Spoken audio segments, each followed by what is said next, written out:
още викам за сините. Любовта ми към тях не угасна с годините.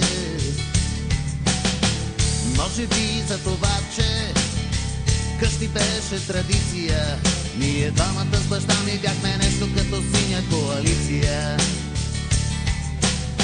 От малък съм си лескарче и още викам за сините. Любовта ми към тях не угасна с годините. С тях пияни от радост ликуваха стадионите. Такава игра правят само шампионите.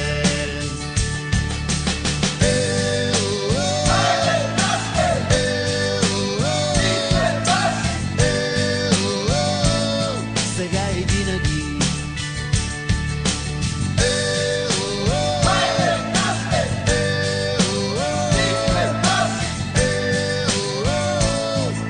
Обичаме ви много,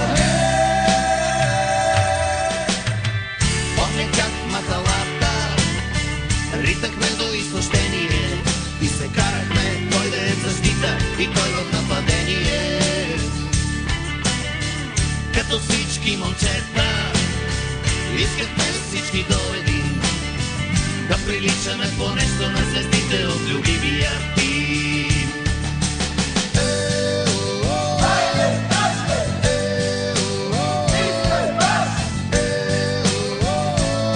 Сега и винаги.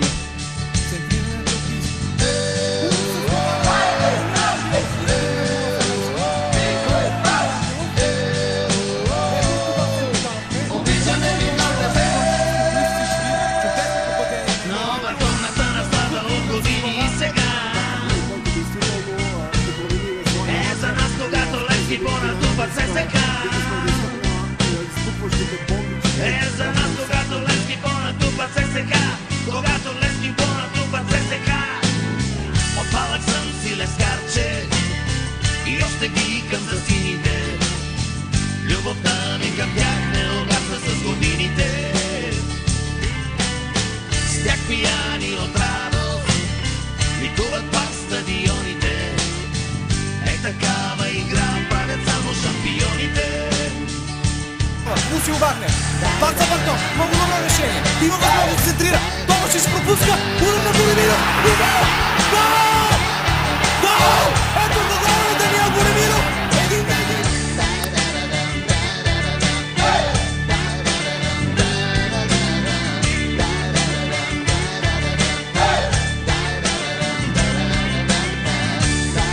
Което те са длъжни да използват. Става страшно, уважаеми зрители, тук на стадион Васил Левски. 1-1. Левски се нуждае от още един гол. Един гол, който да изпрати този състав на Станимир Стоилов в историята.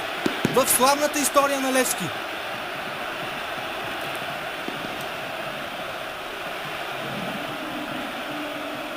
За топката засилва се Йовов. Пас наляво към Лусил Вагнер.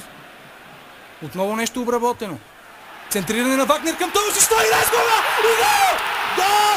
Игор Томашич бележи! 2-1 за Левски!